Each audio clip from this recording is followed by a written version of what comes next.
നമ്മൾ സംസാരിക്കാൻ പോകുന്നത് പ്രിമാക് പ്രിൻസിപ്പിളാണ്. ഇത് കുറച്ചും കൂടെ നമുക്ക് റിയൽ ലൈഫുമായിട്ട് എളുപ്പം കണക്ട് ചെയ്യാൻ പറ്റുന്ന ഒരു ടോപ്പിക്കാണ്. അതായത് ഇപ്പം നമുക്ക് ഒരു കൊച്ചിനോട് അവൻ്റെ ഹോംവർക്ക് അല്ലെങ്കിൽ അവർക്ക് വേണ്ട ഒരു ടാസ്ക് കൊടുത്തിട്ട് ഇന്ന സമയം കൊണ്ട് കംപ്ലീറ്റ് ചെയ്യുവാണെങ്കിൽ അവർക്ക് ഇഷ്ടപ്പെട്ട എന്തെങ്കിലും ഒരു കാര്യം, അത് ചോക്ലേറ്റ് ആയിരിക്കാം, അല്ലെങ്കിൽ അവർക്ക് പ്ലേ ഗ്രൗണ്ടിൽ കളിക്കാൻ വിടാമെന്നായിരിക്കാം, അത് ഏതെങ്കിലും അവർക്ക് ഇഷ്ടപ്പെട്ട ഒരു കാര്യം ഒരു റിവാർഡായിട്ട് കൊടുക്കാമെന്ന് പറയുന്ന അതിനെയാണ് നമ്മൾ പ്രിമാക് പ്രിൻസിപ്പിൾ എന്ന് പറയുന്നത്. ഇതൊരു ബിഹേവിയർ മോഡിഫിക്കേഷൻ ടെക്നിക്കാണ്.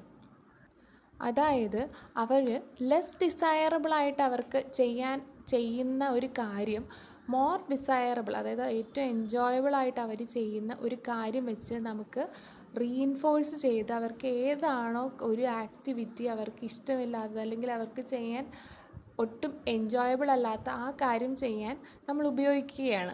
അതുപയോഗിച്ച് നമ്മൾ അവരുടെ ബിഹേവിയറിനെ മോഡിഫൈ ചെയ്തെടുക്കുന്നത്. അതുകൊണ്ടാണ് ഇതിനെ ബിഹേവിയർ മോഡിഫിക്കേഷൻ ടെക്നിക്കായിട്ട് നമ്മൾ കണക്കിൽ കൂട്ടുന്നത്. ഈ പ്രിമാക് പ്രിൻസിപ്പിളിനെ ഗ്രാൻഡ് മാസ് റൂൾ അല്ലെങ്കിൽ ഗ്രാൻഡ് മാസ് ലോ എന്നും പറയാറുണ്ട്. അപ്പോൾ ഈ ഒരു കാര്യം അല്ലെങ്കിൽ ഒരു പ്രിമാക് പ്രിൻസിപ്പിൾ നമുക്ക് ഡെയിലി ലൈഫിൽ നമുക്ക് പല രീതിയിൽ റിലേറ്റ് ചെയ്യാവുന്ന, അല്ലെങ്കിൽ നമ്മൾ തന്നെ ഒരു ദിവസം കുറേ തവണ നമ്മളുടെ കുട്ടികളോട് പറഞ്ഞിട്ടുണ്ടാകുന്ന ഒരു കാര്യമായിരിക്കും. ഫോർ എക്സാമ്പിൾ, ഇപ്പോൾ പറയുകയാണെങ്കിൽ ഒരു കുട്ടി വെജിറ്റബിൾസ് കഴിക്കാൻ ഇഷ്ടമില്ലെങ്കിൽ വെജിറ്റബിൾ കഴിച്ചു കഴിഞ്ഞ് കഴിഞ്ഞാൽ നമ്മളൊരു ചോക്ലേറ്റ് തരാം അല്ലെങ്കിൽ ഐസ്ക്രീം വാങ്ങിച്ച് തരാം എന്ന് പറഞ്ഞ് നമ്മൾ അവരെ വെജിറ്റബിൾ കഴിപ്പിക്കുന്ന അവർക്ക് ലെസ് ഡിസയറബിൾ ആയിട്ടുള്ളൊരു കാര്യത്തിനെ നമ്മൾ ഹൈ ഡിസയറബിൾ ആയിട്ടുള്ളൊരു ആക്ടിവിറ്റി വെച്ച് റീഇൻഫോഴ്സ് ചെയ്യുന്ന ഈ ഒരു പ്രിൻസിപ്പിളാണ് പ്രിമാക് പ്രിൻസിപ്പിൾ.